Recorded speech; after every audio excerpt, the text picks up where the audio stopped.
ಪ್ರತಿ ಕ್ಷಣದ ಸುದ್ದಿಗಾಗಿ ಟಿವಿ9 ಕನ್ನಡ ಚಾನೆಲ್ಗೆ ಸಬ್ಸ್ಕ್ರೈಬ್ ಆಗಿ ಬೆಲ್ ಐಕಾನ್ ಒತ್ತಿ. ಇವತ್ತಿನ ಇನ್ಸೈಡ್ ಸುದ್ದಿಯಲ್ಲಿ ಬಹಳ ಮುಖ್ಯವಾಗಿ ಇವತ್ತು ನಿರ್ಮಲಾ ಸೀತಾರಾಮನ್ ಅವರು ಘೋಷಣೆ ಮಾಡಿರ್ತಕ್ಕಂತಹ 20 ಲಕ್ಷ ಪ್ಯಾಕೇಜ್ನ ಎರಡನೇ ಕಂತಿನ ಬಗ್ಗೆ ನೋಡಬೇಕು. ನಿನ್ನೆ ಮೊದಲ ಕಂತನ ನೋಡಿದ್ವಿ. ಸಣ್ಣ ಕೈಗಾರಿಕೆಗಳಿಗೆ MSMEಗಳಿಗೆ ಬಹಳ ದೊಡ್ಡ ಸಾಲದ ಪ್ಯಾಕೇಜನ್ನು ಘೋಷಣೆ ಮಾಡಿದರು. ಇವತ್ತು ಕೂಡ ಮುಂದುವರೆದ ಸಾಲದ ಪ್ಯಾಕೇಜ್ ಈಗ ರೈತರ ಕಡೆಗೆ ಹರಿತಾ ಇದೆ. ಸಣ್ಣ ಅತಿ ಸಣ್ಣ ರೈತರಿಗೆ ಸಾಲವನ್ನು ಕೊಡೋದಕ್ಕೆ ಬೇಕಾದಂತಹ ಯೋಜನೆಗಳನ್ನು ರೂಪಿಸಿದ್ದಾರೆ. ಹಾಗೆಯೇ ಬೀದಿ ಬದಿ ವ್ಯಾಪಾರಿಗಳಿಗೂ ಕೂಡ 10,000 ರೂಪಾಯಿವರೆಗೆ ಬಂಡವಾಳವನ್ನು ಹೂಡಿಕೆ ಮಾಡೋದಕ್ಕೆ ಬೇಕಾದಂತಹ ಸಾಲವನ್ನು ಕೊಡೋದಕ್ಕೆ ಯೋಜನೆ ಇದೆ. ಬಹಳ ಮುಖ್ಯವಾಗಿ ಶ್ರಮಿಕ ವರ್ಗಗಳ ಬಗ್ಗೆಯೂ ಕೂಡ ಗಮನ ಹರಿಸಿರುವಂತಹದ್ದು ಮತ್ತು ಶ್ರಮಿಕ ವರ್ಗದವರಿಗೆ ಆಹಾರ ಧಾನ್ಯವನ್ನು ಉಚಿತವಾಗಿ ಕೊಡುವಂತಹ ಯೋಜನೆ ಒನ್ ನೇಷನ್ ಒನ್ ರೇಷನ್ ಅನ್ನುವಂಥದ್ದು. ಒನ್ ನೇಷನ್ ಒನ್ ಟ್ಯಾಕ್ಸ್ ಇವನ್ನೆಲ್ಲೂ ಕೂಡ ನಾನು ಕೇಳಿದ್ದಾಯಿತು. ಈಗ ಒನ್ ನೇಷನ್ ಒನ್ ರೇಷನ್ ಅನ್ನುವಂತಹ ಒಂದು ಹೊಸ ಯೋಜನೆಯನ್ನು ಕೂಡ ಮುಂದಿನ ಮಾರ್ಚ್ 2021 ಮಾರ್ಚ್ ತಿಂಗಳ ಒಳಗಡೆ ಅಂತ್ಯದ ಒಳಗಡೆ ಇವೆಲ್ಲವೂ ಕೂಡ ಜಾರಿಗೊಳಿಸ್ತೀವಿ ಅನ್ನುವಂಥದ್ದು ಕೂಡ ಇವತ್ತಿನ ಘೋಷಣೆಯಲ್ಲಿ ಹೇಳಿದ್ದಾರೆ. ಪ್ಯಾಕೇಜಿನ ವಿವರವನ್ನು ಕೂಡ ನೀಡಿದ್ದಾರೆ ನಿರ್ಮಲಾ ಸೀತಾರಾಮನ್. ಏನೇನಿತ್ತು, ಏನೇನು ಈ ಪ್ಯಾಕೇಜ್ನ ಹೈಲೈಟ್ಸ್ ಏನಿತ್ತು ಅನ್ನೋದನ್ನು ನಿಮಗೆ ತೋರಿಸ್ತೀನಿ. ಹಾಗೆಯೇ ಇದರ ಬಗ್ಗೆ ಮಾತನಾಡೋದಕ್ಕೆ ನಮ್ಮ ಜೊತೆಗೆ ಇಬ್ಬರು ಅತಿಥಿಗಳು ಜಾಯ್ನ್ ಆಗ್ತಾರೆ. ಮೈಸೂರಿನಿಂದ ಡಾಕ್ಟರ್ ಪವಿತ್ರ ಅವರು, ಅರ್ಥಶಾಸ್ತ್ರಜ್ಞೆ ಡಾಕ್ಟರ್ ಪವಿತ್ರ ಅವರು ಜಾಯ್ನ್ ಆಗ್ತಾರೆ. ಹಾಗೆಯೇ ರೈತ ನಾಯಕರಾಗಿರ್ತಕ್ಕಂತಹ ತೇಜಸ್ವಿ ಪಟೇಲ್ ಅವರು ನಿಮ್ಮ ಜೊತೆಗೆ ದಾವಣಗೆರೆಯಿಂದ ಜಾಯ್ನ್ ಆಗ್ತಾರೆ. ಅವರಿಬ್ಬರ ಜೊತೆ ಕೂಡ ಮಾತನಾಡ್ತೀನಿ. ಅದಕ್ಕಿಂತ ಮುಂಚಿತವಾಗಿ ನಿರ್ಮಲಾ ಸೀತಾರಾಮನ್ ಅವರು ಇವತ್ತು ಘೋಷಣೆ ಮಾಡಿ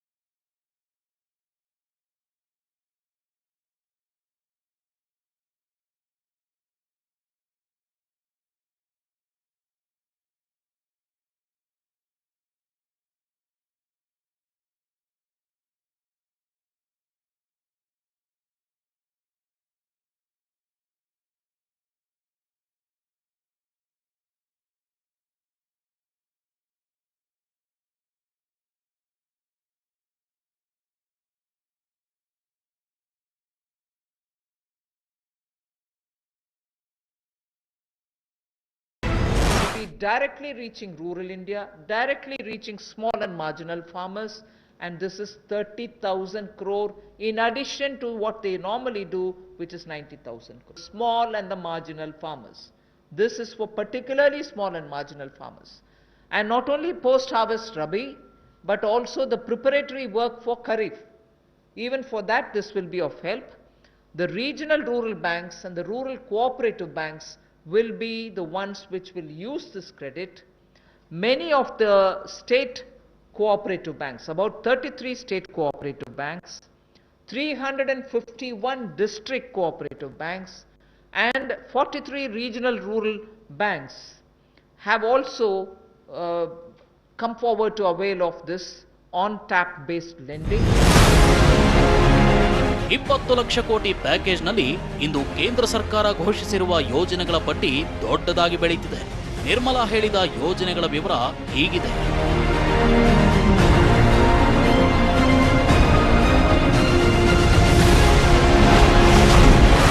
25 ಲಕ್ಷ ಕಿಸಾನ್ ಕ್ರೆಡಿಟ್ ಕಾರ್ಡ್ ಹೊಸದಾಗಿ ವಿತರಿಸಲು ಕೇಂದ್ರ ಸರ್ಕಾರ ನಿರ್ಧರಿಸಿದೆ. ಕಿಸಾನ್ ಕ್ರೆಡಿಟ್ ಕಾರ್ಡ್ಗಳಿಗೆ 25,000 ಕೋಟಿ ಮೀಸಲಿಡುವುದಾಗಿ ನಿರ್ಮಲಾ ಸೀತಾರಾಮನ್ ಹೇಳಿದ್ದಾರೆ. 4,200 ಕೋಟಿ ಗ್ರಾಮೀಣ ಮೂಲಸೌಕರ್ಯ ವಲಯಕ್ಕೆ ನೀಡಲು ನಿರ್ಧರಿಸಿದ್ದಾರೆ. ಇನ್ನು ಸಣ್ಣ ಅತಿ ಸಣ್ಣ ರೈತರಿಗೆ ನಬಾರ್ಡ್ ಮೂಲಕ ತುರ್ತು ಸಾಲ ಪಡೆಯಲು 30,000 ಕೋಟಿ ಮೀಸಲಿಟ್ಟಿದ್ದಾರೆ. ನಗರ ಪ್ರದೇಶಗಳ ಬಡವರ ಸಹಾಯಕ್ಕೆ SDRF ನಿಧಿ ಬಳಕೆ ಮಾಡಲು ಸೂಚನೆ ನೀಡಲಾಗಿದೆ. ಇದೇ ಕಾರಣಕ್ಕೆ SDRF ನಿಧಿಗಳಿಗೆ 11,000 ಕೋಟಿ ನೀಡೋದಾಗಿ ನಿರ್ಮಲಾ ಹೇಳಿದ್ದಾರೆ. ಇನ್ನು ಮಾರ್ಚ್ ತಿಂಗಳಲ್ಲೇ ಮನ್ರೇಗಾದ ಕೂಲಿ 182 ರೂಪಾಯಿಯಿಂದ 202 ರೂಪಾಯಿಗೆ ಏರಿಕೆ ಮಾಡಿರೋದನ್ನ ನಿರ್ಮಲಾ ಪುನರುಚ್ಚರಿಸಿದ್ದಾರೆ. ಇದೇ ವೇಳೆ ವಲಸಿಗ ಕಾರ್ಮಿಕರಿಗೆ ಉಚಿತ ದಿನಸಿ ವಿತರಣೆಗೆ ನಿರ್ಧಾರ ಕೈಗೊಳ್ಳಲಾಗಿದೆ. ಪಡಿತರ ಕಾರ್ಡ್ ಇಲ್ಲದವರಿಗೆ 5 ಕೆಜಿ ಅಕ್ಕಿ ಅಥವಾ ಗೋಧಿ ಹಾಗೂ 1 ಕೆಜಿ ಬೇಳೆಕಾಳು ನೀಡಲು ನಿರ್ಧರಿಸಿದ್ದಾರೆ. ಇದೇ ವೇಳೆ ಒಂದು ದೇಶ ಒಂದು ರೇಷನ್ ಕಾರ್ಡ್ ಯೋಜನೆ ಜಾರಿಗೊಳಿಸಲು ಕೇಂದ್ರ ಸರ್ಕಾರ ತೀರ್ಮಾನಿಸಿದೆ. ಬುಡಕಟ್ಟು ಜನ ಮತ್ತು ಆದಿವಾಸಿಗಳಿಗೆ ಉದ್ಯೋಗ ಸೃಷ್ಟಿಸಲು 6,000 ಕೋಟಿ ಮೀಸಲಿಡಲಾಗಿದೆ. ಮಧ್ಯಮ ಆದಾಯ ವರ್ಗದವರಿಗೆ ಗೃಹ ಸಾಲ ಪಡೆಯಲು ಯೋಜನೆ ನಿಗದಿಪಡಿಸಲಾಗಿದ್ದು 6 ಲಕ್ಷದಿಂದ 18 ಲಕ್ಷ ರೂಪಾಯಿಗಳ ವಾರ್ಷಿಕ ಆದಾಯದ ಗುಂಪಿಗೆ ಸಾಲ ಸೌಲಭ್ಯ ನೀಡಲಾಗುವುದು. ಇದಕ್ಕಾಗಿ credit link subsidy scheme 31 March 2021ರವರೆಗೆ ವಿಸ್ತರಣೆ ಮಾಡಲಾಗಿದ್ದು, ಹೀಗೆ ಗೃಹ ಸಾಲ ಸೌಲಭ್ಯಕ್ಕಾಗಿ 70,000 ಕೋಟಿ ಮೀಸಲಿಟ್ಟಿದ್ದಾರೆ. ಇನ್ನು ಬೀದಿ ಬದಿ ವ್ಯಾಪಾರಿಗಳಿಗೆ ವ್ಯಾಪಾರ ಆರಂಭಿಸಲು 10,000 ರೂಪಾಯಿ ಫಿಕ್ಸ್ ಮಾಡಲಾಗಿದೆ. ಹೀಗೆ ಬೀದಿ ಬದಿ ವ್ಯಾಪಾರಿಗಳಿಗೆ ವಿಶೇಷ ಸಾಲ ಸೌಲಭ್ಯಕ್ಕೆ 5,000 ಕೋಟಿ ಮೀಸಲಿಟ್ಟಿದ್ದಾರೆ. ಇನ್ನು ಮುದ್ರಾ ಶಿಶು ಸಾಲ ಯೋಜನೆಯಲ್ಲಿ 50,000 ಸಾಲ ಪಡೆದವರಿಗೆ ಮುಂದಿನ 12 ತಿಂಗಳವರೆಗೆ 2% ಬಡ್ಡಿಯನ್ನ ಕೇಂದ್ರ ಸರ್ಕಾರವೇ ಕಟ್ಟಲಿದೆ ಅಂತ ನಿರ್ಮಲಾ ಸೀತಾರಾಮನ್ ಹೇಳಿದ್ದಾರೆ.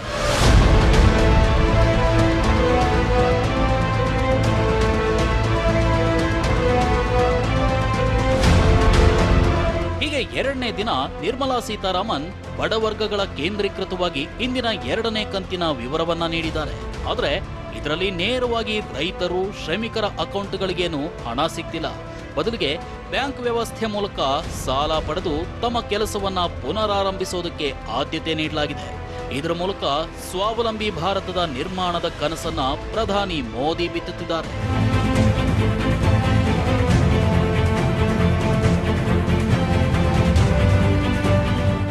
Bureau report, TV9. ಸರ್ಕಾರ 20 ಲಕ್ಷ ಕೋಟಿ ರೂಪಾಯಿಗಳ ಪ್ಯಾಕೇಜಿನ ವಿವರವನ್ನು ಹೇಳ್ತಾ ಇರುವಂತಹದ್ದು. ಈಗಾಗಲೇ 2 ದಿವಸ 2 ಕಂತುಗಳ ವಿವರಣೆಯನ್ನು ಹೇಳಿದ್ದಾರೆ. ಇದು ನಿಜಕ್ಕೂ ಕೂಡ ಎಪಿಸೋಡ್ ಮಾದರಿಯಲ್ಲಿ ದಿವಸಕ್ಕೊಂದು ಎಪಿಸೋಡು ರೀತಿಯಲ್ಲಿ, ಇದೀಗ ಧಾರಾವಾಹಿಯ ರೀತಿಯಲ್ಲಿ ಒಂದೊಂದೇ ಕಂತು ಈಗ ರಿಲೀಸ್ ಆಗ್ತಾ ಇದೆ. ಮೊದಲ ಕಂತಿನಲ್ಲಿ MSMEಗಳಿಗೆ, ಆದಾಯ ತೆರಿಗೆಯವರಿಗೆ ಒಂದಷ್ಟು ಸಹಾಯವನ್ನು ಮಾಡುವಂತಹದ್ದು ಮತ್ತು ಸಾಲದ ಪ್ಯಾಕೇಜನ್ನು ವಿವರಿಸಿದರು. ಇವತ್ತು ಸಣ್ಣ ಅತಿ ಸಣ್ಣ ರೈತರಿಗೆ ಸಾಲದ ಪ್ಯಾಕೇಜನ್ನು ವಿವರಿಸಿದ್ದಾರೆ. ಮಧ್ಯಮ ವರ್ಗದಲ್ಲಿ ಯಾರು ಗೃಹ ಸಾಲವನ್ನು ಮಾಡೋದಕ್ಕೆ ಬಯಸ್ತಾ ಇದ್ದಾರೆ, ಮಧ್ಯಮ ಆದಾಯದ ಗುಂಪು ಇದೆಯಲ್ಲ, ಇಂಥವ್ರಿಗೂ ಕೂಡ 1 ವರ್ಷದವರೆಗಿನ ಆ ಒಂದು ಕ್ರೆಡಿಟ್ ಗ್ಯಾರಂಟಿ ಸ್ಕೀಮ್ನ ಅಡಿಯಲ್ಲಿ ಕೊಡ್ತಾ ಇರುವಂತಹದ್ದು, ಕ್ರೆಡಿಟ್ ಸಬ್ಸಿಡಿಗೆ ಸಂಬಂಧಪಟ್ಟಂತೆ ಇರುವಂತಹ ಸ್ಕೀಮನ್ನು ಕೂಡ ಕೊಡ್ತಾ ಇದ್ದೀವಿ ಅನ್ನೋದನ್ನ ಹೇಳಿದ್ದಾರೆ. ಬಹಳ ಮುಖ್ಯವಾಗಿ ಬೀದಿ ಬದಿ ವ್ಯಾಪಾರಿಗಳ ಬಗ್ಗೆಯೂ ಕೂಡ ಮೋದಿ ಸರ್ಕಾರ ಗಮನ ಹರಿಸಿದೆ. 10,000 ರೂಪಾಯಿನ ಬಂಡವಾಳಕ್ಕೆ. ಯಾಕೆಂದರೆ ಬೀದಿ ಬದಿ ವ್ಯಾಪಾರಿಗಳು 40 ದಿವಸಗಳ ಈ ಲಾಕ್ಡೌನ್ ಅವಧಿಯಲ್ಲೂ ಕೂಡ ಬಹಳ ದೊಡ್ಡ ಹೊಡೆತವನ್ನು ಅನುಭವಿಸಿದ್ದಾರೆ. ವ್ಯಾಪಾರ ಸರಿಯಾಗಿ ಆಗಿಲ್ಲ. ಹೀಗಾಗಿ ಅವರಿಗೆ ಬಂಡವಾಳ ಚಕ್ರಬಡ್ಡಿ ಮೂಲಕವಾಗಿ ಪಡಿಬೇಕಾದಂಥ ಅನಿವಾರ್ಯತೆ ಸೃಷ್ಟಿಯಾಗುತ್ತೆ. ಅದರ ಬದಲಿಗೆ ಸರ್ಕಾರನೇ 10,000 ರೂಪಾಯಿವರೆಗೆ, ಕರ್ನಾಟಕದಲ್ಲೂ ಕೂಡ ಹಿಂದೆ ಕುಮಾರಸ್ವಾಮಿ ಅವರ ಸರ್ಕಾರ ಇದೇ ರೀತಿಯಂಥ ಒಂದು 10,000 ರೂಪಾಯಿಯ ಸ್ಕೀಮನ್ನು ತಂದಿತ್ತು. ಈಗ 10,000 ರೂಪಾಯಿಯ 50 ಲಕ್ಷ ಬೀದಿ ಬದಿ ವ್ಯಾಪಾರಿಗಳಿಗೆ ಈ ಒಂದು ಸ್ಕೀಮ್ ನಡಿಯಲ್ಲಿ ಯೋಜನೆ ಸಿಗುತ್ತೆ ಅನ್ನೋದನ್ನು ಕೇಂದ್ರ ಸರ್ಕಾರ ಹೇಳ್ತಾ ಇರುವಂತಹದ್ದು.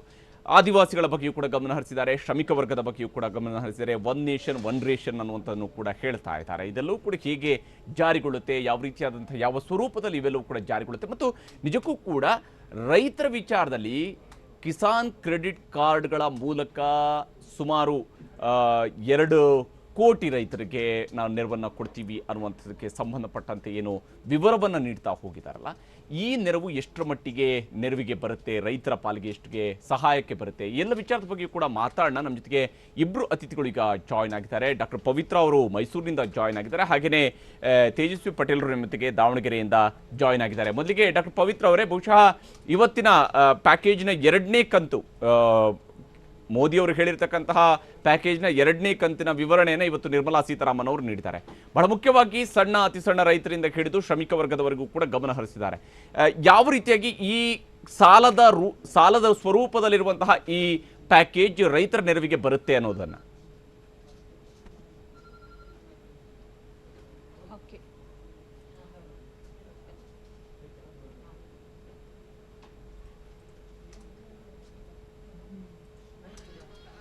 ಡಾಕ್ಟರ್ ಪವಿತ್ರ ಅವರೇ, ನನ್ನ ಧ್ವನಿ ಕೇಳ್ತಾ ಇದ್ರೆ, ಬಹಳ ಮುಖ್ಯವಾಗಿ ಇವತ್ತಿನ ಈ ಒಂದು ಸಾಲಕ್ಕೆ ಸಂಬಂಧಪಟ್ಟಂತೆ ಪ್ಯಾಕೇಜಿನ ವಿವರವನ್ನು ನೋಡ್ತಾ ಹೋದರೆ ಇದೆಲ್ಲವೂ ಕೂಡ ಸಾಲ ಸ್ವರೂಪದಲ್ಲಿ ಸೇರಿಕೊಂಡಿರುವಂಥದ್ದು. ಇಷ್ಟು ಸಾಲಕ್ಕೆ ಹಣವನ್ನು ನಾವು ಮೀಸಲಿಟ್ಟಿದ್ದೀವಿ, ನೀವು ಇಂತಹ ಸಾಲದ ಪ್ರಯೋಜನವನ್ನು ನೀವು ಪಡಿಬಹುದು, ಈ ಮೂಲಕವಾಗಿ ನೀವೆಲ್ಲರೂ ಕೂಡ ನಿಮ್ಮ ಉದ್ಯೋಗವನ್ನು ನೀವೇ ಸೃಷ್ಟಿ ಮಾಡಿಕೊಳ್ಬಹುದು ಅನ್ನುವಂಥ ರೀತಿಯಲ್ಲಿನೇ ಈ ಕಂಪ್ಲೀಟ್ ಆಗಿ ಸ್ಕೀಮ್ಗಳು ಕಂಡು ಬರ್ತಾ ಇದ್ದಾವೆ. ಬಹುಶಃ ಸ್ವಾವಲಂಬಿ ಭಾರತದ ದೃಷ್ಟಿಯಿಂದ ಈ ರೀತಿಯಾಗಿ ನಾವೇನು ಮಾಡಿದ್ರು ಕೂಡ ನಿಮಗೆ ಸಾಲ ಕೊಡೋದಕ್ಕೆ ಅಂತ ನೆರವನ್ನು ಕೊಡ್ತೀವಿ ಅನ್ನೋದನ್ನ ಸರ್ಕಾರ ಸ್ಪಷ್ಟವಾಗಿ ಈ ಪ್ಯಾಕೇಜ್ ಸ್ಕೀಮ್ನ ಮೂಲಕ ಕೂಡ ಹೇಳ್ತಾ ಇರುವಂಥದ್ದು ಕಂಡು ಬರ್ತಾ ಇದೆ. ಎಷ್ಟು ಮಟ್ಟಿಗೆ ಇದು ನೆರವು ಬರುತ್ತೆ ಈ ಹಂತದಲ್ಲಿ ಅಂತೇಳಿ, ಈ ಲಾಕ್ಡೌನು, ಈಗಿರುವಂತಹ ಸಂಕಷ್ಟ, ಆರ್ಥಿಕ ಮುಗ್ಗಟ್ಟು ಈ ಸಂದರ್ಭದಲ್ಲಿ?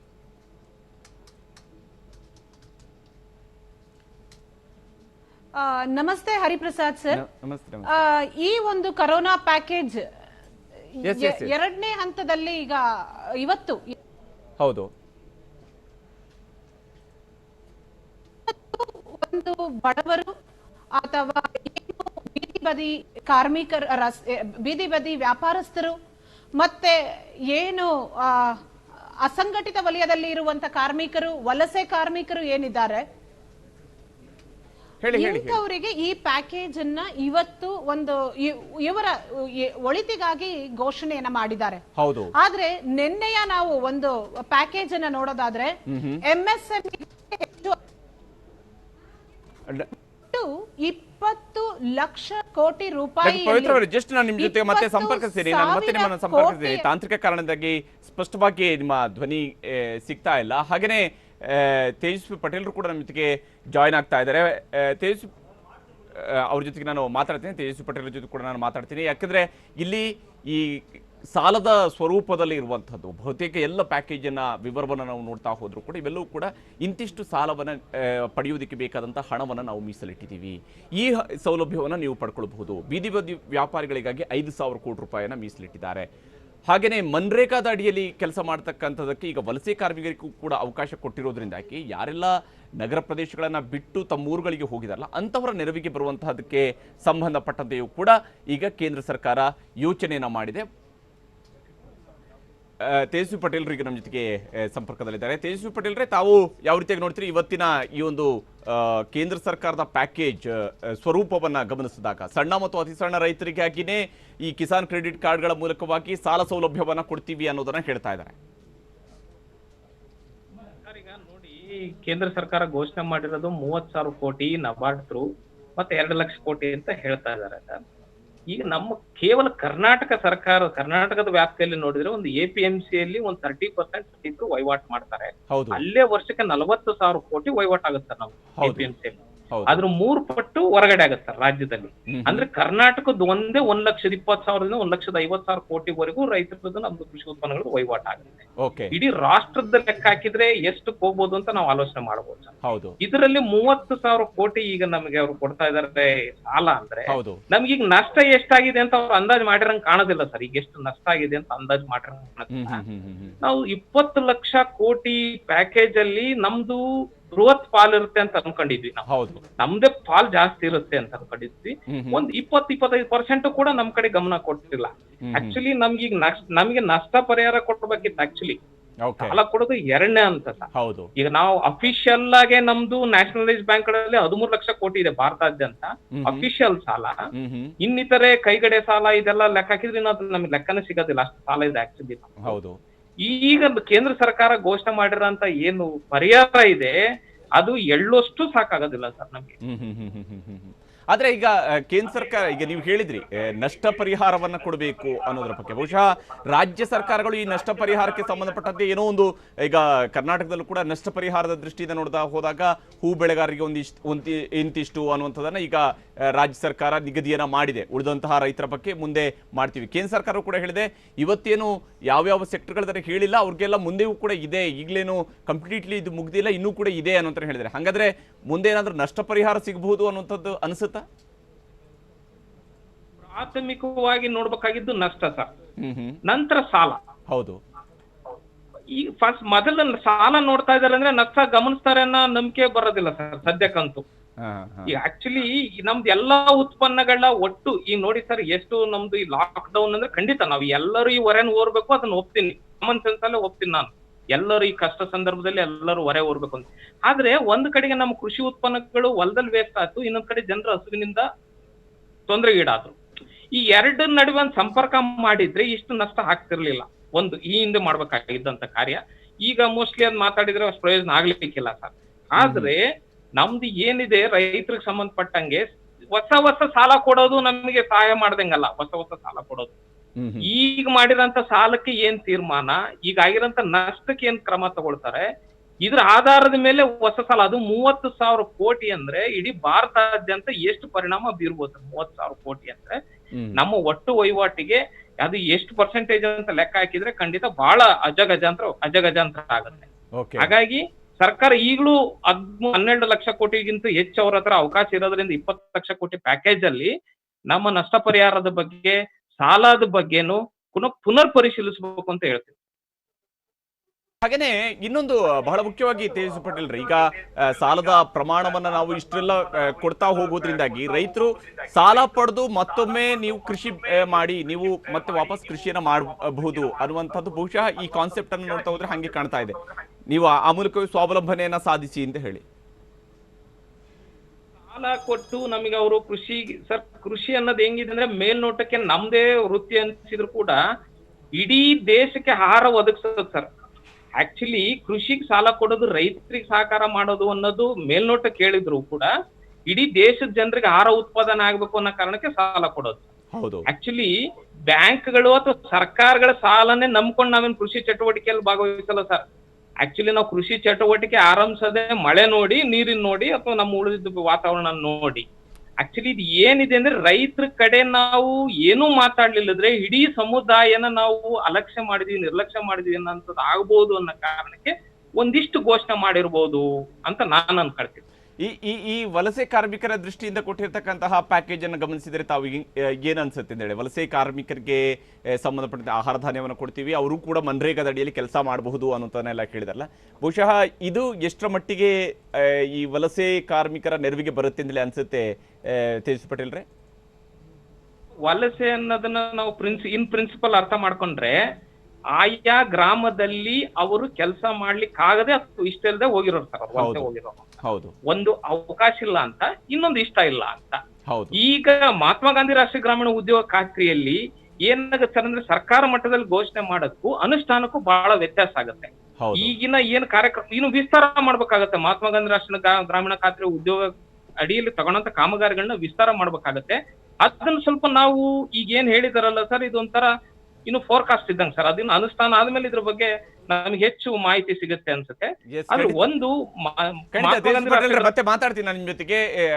ಇಲ್ಲಿ ಡಾಕ್ಟರ್ ಪವಿತ್ರ ಅವರು ಕೂಡ ಮತ್ತೆ ಜಾಯ್ನ್ ಆಗಿದ್ದಾರೆ ನಮ್ಮ ಜೊತೆಗೆ. ಡಾಕ್ಟರ್ ಪವಿತ್ರ ಅವರೇ, ಬಹುಶಃ ತಾವು ಯಾವ ರೀತಿಯಾಗಿ ನೋಡ್ತೀರಿ ಈಗ ಈ ಮಧ್ಯಮ ವರ್ಗಕ್ಕೆ ಗೃಹ ಸಾಲದ ವಿಚಾರಗಳಿರ್ಬೋದು, ಶ್ರಮಿಕ ವರ್ಗಕ್ಕೆ ಸಂಬಂಧಪಟ್ಟಂತೆ ಆಹಾರ ಧಾನ್ಯವನ್ನು ಪೂರೈಕೆ ಮಾಡ್ತೀವಿ, ಅವ್ರನ್ನೂ ಮನ್ರೇಗಾದ ಅಡಿಯಲ್ಲಿ ಇನ್ಕ್ಲೂಡ್ ಮಾಡ್ತೀವಿ ಅನ್ನುವಂಥದ್ದು ಇರ್ಬೋದು, ಬೀದಿ ಬದಿ ವ್ಯಾಪಾರಿಗಳಿಗೆ 10,000 ರೂಪಾಯಿವರೆಗೆ ನಾವು ಒಂದು ಬಂಡವಾಳದ ನೆರವನ್ನು ಕೊಡ್ತೀವಿ, ಅದು ಸಾಲದ ಸ್ವರೂಪದಲ್ಲಿ ಕೊಡ್ತೀವಿ ಅನ್ನೋದು. ಬಹುಶಃ ಈ ಸಾಲದ ಸ್ವರೂಪದಲ್ಲಿನೇ ಬಹುತೇಕ ಎಲ್ಲ ಪ್ಯಾಕೇಜ್ ಕೂಡ ನಿರ್ಧಾರ ಆಗಿದೆ.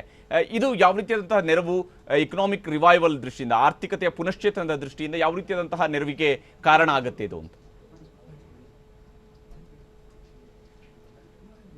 ಹರಿಪ್ರಸಾದ್ ಸರ್, ನಿನ್ನೆಯಿಂದ ನಾವು ಈ ಪ್ಯಾಕೇಜ್ಗಳ ಘೋಷಣೆಯನ್ನ ನೋಡಿದಾಗ 20 ಲಕ್ಷ ಕೋಟಿ ರೂಪಾಯಿಗಳಲ್ಲಿ ನಿನ್ನೆ 20,000 ಕೋಟಿ ರೂಪಾಯಿಗಳು ಏನಿತ್ತು ಅದು MSMEಗಳಿಗೆ ನೀಡಲಾಯಿತು. ಇಂದು ಪ್ರಸ್ತುತ ಏನಾಗಿದೆ, ಇವತ್ತು ಕೃಷಿ ಕಾರ್ಮಿಕರಿಗೆ, ಕೃಷಿ ವಲಯಕ್ಕೆ ಈ ಒಂದು ಹಣಕಾಸನ್ನ, ಈ ಒಂದು 4 ಲಕ್ಷ ಕೋಟಿಯನ್ನ, 20 ಲಕ್ಷ ಕೋಟಿಯಲ್ಲಿ 4 ಲಕ್ಷ ಕೋಟಿ ರೂಪಾಯಿಯನ್ನ ಕೃಷಿ ವಲಯಕ್ಕೆ ನೀಡಿದ್ದಾರೆ. ಅದರಲ್ಲಿ ಈಗಾಗಲೇ 1.7 ಲಕ್ಷ ಕೋಟಿ ಪ್ಯಾಕೇಜ್ ಅನ್ನ ಮೇಡಮ್ ನಿರ್ಮಲಾ ಸೀತಾರಾಮನ್ ರವರು ಘೋಷಣೆ ಮಾಡಿದ್ದ ಸಂದರ್ಭದಲ್ಲೇ ಅವರು ಹೇಳಿದ್ರು, ಅದರಲ್ಲಿ ಕವರ್ ಆದಂತದ್ದು 8.17 ಕೋಟಿ ಕೃಷಿಕರು ಅಂತ. ಆದ್ರೆ ಈ ಕೃಷಿಕರಿಗೆ ನೀಡಿರುವಂತಹ ಸಾಲ ಏನಿದೆ, ಇದು ಕೇವಲ ಇದು ಸಾಲ ಅವರಿಗೆ ನೀಡಿರುವಂತದ್ದು ಅವರ ಮುಂದಿನ ದಿನದ ಒಂದು ಜೀವನ ನಿರ್ವಹಣೆಗೆ ಉತ್ತೇಜನವಾಗಿರಬೇಕು. ಅಂದ್ರೆ ನಬಾರ್ಡಿಗೆ ಈಗಾಗಲೇ 30,000 ಕೋಟಿ ರೂಪಾಯಿಯನ್ನ ಅವರು ನೀಡಿದ್ದಾರೆ. ನಬಾರ್ಡಿನ ಮೂಲಕ ಬ್ಯಾಂಕ್ಗಳಿಗೆ ವಿತರಣೆ ಆಗಬೇಕು. ಹಾಗೆ ಸಣ್ಣ ಹಿಡುವಳಿದಾರರಿಗೆ, ಮಾರ್ಜಿನಲ್ ಫಾರ್ಮರ್ಸ್ಗೆ ಇದು ಅತಿ ಹೆಚ್ಚಾಗಿ ನೆರವು ನೀಡ್ತಾ ಇದ್ದೀವಿ ಅಂತ ಕೂಡ ಘೋಷಣೆಯಲ್ಲಿ ಮೇಡಮ್ ಅವರು ಹೇಳಿದ್ರು. ಆದ್ರೆ ಇದು ಸಣ್ಣ ಹಿಡುವಳಿದಾರರ ಸಾಲವನ್ನ ಮನ್ನಾ ಮಾಡಿದ್ರೆ ಅವ್ರಿಗೆ ಇನ್ನಷ್ಟು ಅನುಕೂಲ ಆಗ್ತಿತ್ತು. ಆದ್ರೆ ಕಳೆದ ಬಜೆಟ್ ನಲ್ಲೇ ನಾವು ನೋಡಿದ ಹಾಗೆ ಏನು ಪ್ರೈಮ್ ಮಿನಿಸ್ಟರ್ ಭೀಮಾ ಯೋಜನಾ ಇದೆ, ಹಾಗೆ ಫಸಲ್ ಭೀಮಾ ಯೋಜನೆ ಆಗಿರ್ಬೋದು ಅಥವಾ ಸಿಂಚಾಯಿ ಯೋಜನೆ ಆಗಿರ್ಬೋದು, ಇದೆಲ್ಲವೂ ಕೂಡ ಕೃಷಿಕರ ಒಂದು ಉತ್ಪಾದನೆಯನ್ನ ಹೆಚ್ಚು ಮಾಡೋ ಕಡೆ ಗಮನವನ್ನ ಮೊದಲಿಂದನೂ ಹರಿಸ್ಕೊಂಡು ಬಂದಿದ್ದಾರೆ. ಆದ್ರೆ ಇದು ತುರ್ತು ಸಂದರ್ಭ. ಇದನ್ನ ಸೆಂಟ್ರಲ್ ಗವರ್ಮೆಂಟ್ ಈಗಾಗಲೇ COVID-19 ಅನ್ನ ನ್ಯಾಚುರಲ್ ಕೆಲಾಮಿಟಿ ಅಂತ ಹೇಳಿ, ನೈಸರ್ಗಿಕ ವಿಕೋಪ ಅಂತ ಹೇಳಿ ಅವರು ಇದನ್ನ ಕರೆದಿದ್ದಾರೆ. ಇಂಥ ಸಂದರ್ಭದಲ್ಲಿ ಮುಂಗಾರು ಬೆಳೆಯನ್ನ ಹೆಚ್ಚಲಿಕ್ಕೆ ತುರ್ತು ಸಾಲವನ್ನ ಕೂಡ ನಾವು ನೀಡ್ತೇವೆ ಅಂತ ಹೇಳಿ ನಬಾರ್ಡಿಗೆ ಒಂದಷ್ಟು ಹಣವನ್ನ ನೀಡಲಾಗಿದೆ ಒಂದು ಕಡೆ. ಎರಡನೇದು MSMEಗಳ ಕಡೆಯಲ್ಲಿ ಇವರು ಈಗಾಗಲೇ 20,000 ಕೋಟಿಯನ್ನ ನಿನ್ನೆ ಮೀಸಲಾಗಿ ಇಟ್ಟಿರೋದ್ರಿಂದ ಇದು ಕೇವಲ ಸಣ್ಣ ಗುಡಿ ಮಧ್ಯಮ ಕೈಗಾರಿಕೆಗಳನ್ನ ಮಾತ್ರ ಹುರಿದುಂಬಿಸದೆ ದೇಶದ ಒಟ್ಟಾರೆ ಪ್ರಗತಿಗೆ ಹೇಗೆ ಕಾರಣ ಆಗ್ತದೆ ಅಂತಂದ್ರೆ ಇದು ಒಂದು ಉತ್ಪಾದನಾ ಘಟಕದಲ್ಲಿ ಉದ್ಯೋಗವನ್ನು ಸೃಷ್ಟಿ ಮಾಡ್ತದೆ. ನಮ್ಮಲ್ಲಿ ಏನು 93% ನೀತಿ ಆಯೋಗದ ಪ್ರಕಾರ ಅನ್ಆರ್ಗನೈಸ್ಡ್ ಲೇಬರರ್ಸ್ ಇದಾರೋ, ಅನ್ಸ್ಕಿಲ್ಡ್ ಲೇಬರರ್ಸ್ ಇದಾರೋ, ಅವರಿಗೆ ಮುಖ್ಯವಾಗಿ ಉದ್ಯೋಗ ಕೊಡುವಂತ ಘಟಕವೇ ಈ MSMEಗಳಾಗಿದೆ. ಇಂಥವರಿಗೆ ಉದ್ಯೋಗ ಸೃಷ್ಟಿ ಆಗ್ತದೆ, ಅವರ ಆದಾಯವೂ ಕೂಡ ಹೆಚ್ಚಾಗ್ತಾ ಹೋಗ್ತದೆ, ಆದಾಯ ಹೆಚ್ಚಾಗಿ ಜೀವನ ಮಟ್ಟ ಸುಧಾರಿಸುತ್ತೆ ಒಂದು ಕಡೆ. ಆದ್ರೆ ಈ ಮೇಕ್ ಇನ್ ಇಂಡಿಯಾ ಅನ್ನೋ ಪ್ರೋಗ್ರಾಮ್ ಅಡಿಯಲ್ಲಿ ಇಂಥ MSMEಗಳು ಕಚ್ಚಾ ಸರಕುಗಳನ್ನ ಉತ್ಪಾದನೆ ಮಾಡ್ತಾ ಬೃಹತ್ ಕೈಗಾರಿಕೆಗಳಿಗೆ ಕಚ್ಚಾ ಸರಕನ್ನ ಒದಗಿಸ್ಕೊಡ್ತಾ, ಮತ್ತೊಂದು ಕಡೆ ವಿದೇಶಕ್ಕೂ ಕೂಡ ಏನು ಬೃಹತ್ ಕೈಗಾರಿಕೆಗಳು ನಮ್ಮ ದೇಶದ MSMEಗಳ ಮೇಲೆ ಅವಲಂಬನೆಯನ್ನ ಮಾಡಿದ್ದಲ್ಲಿ ಫಾರಿನ್ ರಿಸರ್ವ್ಸ್ ಕೂಡ ಹೆಚ್ಚಾಗ್ತದೆ. ಹೀಗಾಗಿ ಒಂದು ಕಡೆ ದೇಶದ ಪ್ರಗತಿ ಮತ್ತು ದೇಶದ ಆರ್ಥಿಕ ಪರಿಸ್ಥಿತಿ ಸುಧಾರಿಸಿಕೊಳ್ಬಹುದು. ಎಸ್ ಡಾಕ್ಟರ್ ಪವಿತ್ರ ಅವರೇ ಧನ್ಯವಾದ. ಟಿವಿ ಜೊತೆ ಜಾಯಿನ್ ಅಭಿಪ್ರಾಯವನ್ನು ಶೇರ್ ಮಾಡ್ಕೊಂಡಿದ್ದಕ್ಕಾಗಿ. ಹಾಗೆಯೇ ತೇಜಸ್ವಿ ಪಟೇಲ್ ರೇ ತಮಗೂ ಕೂಡ ಧನ್ಯವಾದ. ಇನ್ನು ಇವತ್ತು ದೆಹಲಿಯಿಂದ ಬಂದಿರತಕ್ಕಂತಹ ಪ್ರಯಾಣಿಕರು ಬೆಂಗಳೂರಿನ ಕ್ರಾಂತಿವೀರ ಸಂಗೊಳ್ಳಿ ರಾಯಣ್ಣ ರೈಲ್ವೆ ನಿಲ್ದಾಣದಲ್ಲಿ ಪ್ರತಿಭಟನೆಯನ್ನು ನಡೆಸಿದರು. ಇದಕ್ಕೆ ಕಾರಣ ಕ್ವಾರಂಟೈನ್ನ ವಿಚಾರ. ಯಾವ ಕಾರಣಕ್ಕೆ ಹಾಗಾದ್ರೆ ಈ ಕ್ವಾರಂಟೈನ್ ಅನ್ನುವಂಥದ್ದು ಒಂದು ಸಂಘರ್ಷಕ್ಕೆ ಕಾರಣ ಆಗ್ತಾ ಇದೆ? ದೂರದ ಊರಿನಿಂದ ವಾಪಸ್ ಬೆಂಗಳೂರಿಗೆ ಬಂದಂತಹವರಿಗೆ ಕ್ವಾರಂಟೈನ್ ಆಗಬೇಕು ಅನ್ನುವಂಥದ್ದು ಅವರ ಸಾಮಾಜಿಕ ಬದ್ಧತೆ ಆಗಿರಬೇಕು. ಆದರೆ ಇವತ್ತು ಆ ಸಾಮಾಜಿಕ ಬದ್ಧತೆಯನ್ನು ಮರೆತು ಪ್ರತಿಭಟನೆಗೂ ಕೂಡ ಮುಂದಾದರು. ಅದರ ಬಗ್ಗೆನ ಸುದ್ದಿಯನ್ನು ತೋರಿಸಿದ್ರು.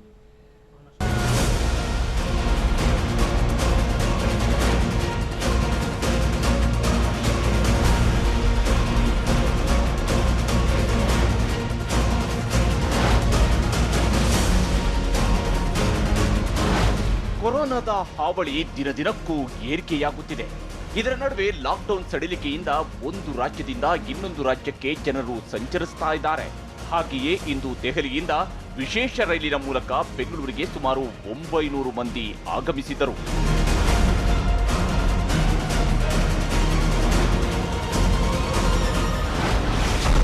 ಬೆಂಗಳೂರಿಗೆ ಬಂದವರಿಗೆಲ್ಲ 14 ದಿನ ಕ್ವಾರಂಟೈನ್ಗೆ ಸೂಚನೆ.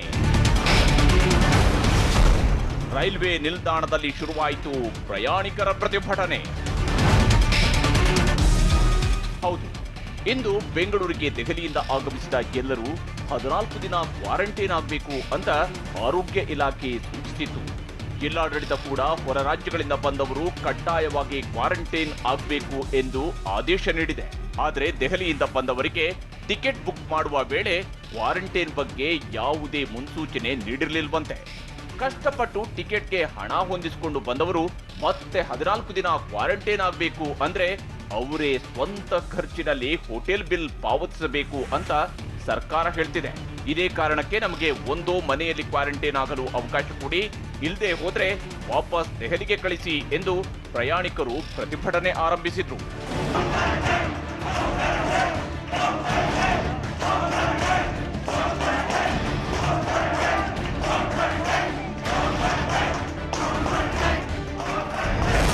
ड्रामा यहाँ पे हो रहा है। अभी अंदर जाओ, कोई डिस्टेंसिंग नहीं है, कहीं कोई नहीं है। आपको पता था क्वारंटाइन रहते? कुछ नहीं मालूम। अभी यहाँ आने के बाद पता लगा है। क्या बोले यहाँ पे आपको?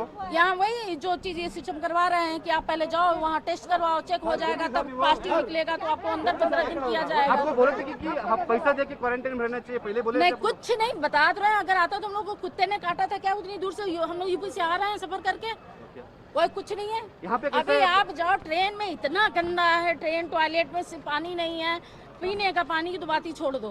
अभी जा करके देखो, कोई डिस्टेंसिंग नहीं है, रूल बना दिया एक अलग से। खाना मिला आप लोगों को? पानी की बात कर रहे हैं, टॉयलेट में पानी नहीं है, आप खाने की बात कर रहे हो? गवर्नमेंट नहीं है, किया क्यों? गवर्नमेंट से हम लोग सवाल करना चाह रहे हैं कि पहले आपने ट्रेन क्यों चलाई? ट्रेन क्यों चली? पहले पब्लिक घूमने आई नहीं है यहाँ कर्नाटक। ಆದರೆ ಹೀಗೆ ಪ್ರಯಾಣಿಕರು ಪ್ರತಿಭಟನೆ ಶುರು ಮಾಡಿದ್ದರಿಂದ ರೈಲ್ವೆ ಪೊಲೀಸರು ಹಾಗೂ ಆರೋಗ್ಯ ಇಲಾಖೆ ಸಿಬ್ಬಂದಿ ದೆಹಲಿಯಿಂದ ಬಂದವರ ಮನವೊಲಿಕೆಗೆ ಹರಸಾಹಸ ಪಟ್ಟರು. ಹಾಗಿದ್ರೂ ಪ್ರಯಾಣಿಕರು ತಮ್ಮ ಪಟ್ಟು ಸಡಿಲಿಸಲಿಲ್ಲ. ಇದರ ನಡುವೆ ಕಂದಾಯ ಸಚಿವ ಆರ್ ಅಶೋಕ್ ಸರ್ಕಾರ ಹೇಳಿದಂತೆ ಹೊರ ರಾಜ್ಯಗಳಿಂದ ಬಂದವರು ಕ್ವಾರಂಟೈನ್ ಆಗಲೇಬೇಕು ಎಂದು ಫರ್ಮಾನು ಹೊರಡಿಸಿದ್ರು. ಸರ್ಕಾರ ಸೂಚಿಸುವ ಕಡೆ ಅವರು ಕ್ವಾರಂಟೈನ್ ಅಲ್ಲಿ ಭಾಗವಹಿಸಬೇಕು. ನಾವು ಮನೆಗೆ ಹೋಗ್ತೀರಿ ಹೋಮ್ ಕ್ವಾರಂಟೈನ್ ಮಾಡಿ ಈ ಥರದ್ದೆಲ್ಲ ಏನಿದೆ ಇದು ಈ ಕರೋನಾ ಹಬ್ಬ ಅಂತದಕ್ಕೆ ಮತ್ತೊಂದು ದಾರಿ ಆಗ್ತಾ ಇದೆ. ಆ ದೃಷ್ಟಿಯಿಂದ ಸರ್ಕಾರ ನಿಗದಿಪಡಿಸಿರುವಂಥ ಅಡ್ಮಿನಿಸ್ಟ್ರೇಷನ್ ಏನು ಕ್ವಾರಂಟೈನ್ನ ನಿಗದಿ ಮಾಡಿದೆ ಅದು ಮಾಡೋವಂಥದ್ದು ಸೂಕ್ತ ಇದೆ. ಅದಕ್ಕೆ ಸ್ಟಿಕ್ ಆನ್ ಆಗಿರಬೇಕು.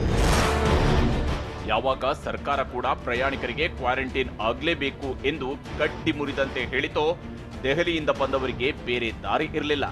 ಇದರ ನಡುವೆ ಪೊಲೀಸರು ಹಾಗೂ ಆರೋಗ್ಯ ಇಲಾಖೆ ಸಿಬ್ಬಂದಿ ಬೆಂಗಳೂರಿನ ಗಾಂಧಿನಗರದಲ್ಲಿರುವ ಹೋಟೆಲ್ಗಳಲ್ಲಿ ಕ್ವಾರಂಟೈನ್ ಆಗುವಂತೆ ಪ್ರಯಾಣಿಕರ ಮನವೊಲಿಕೆ ಮಾಡಿತು.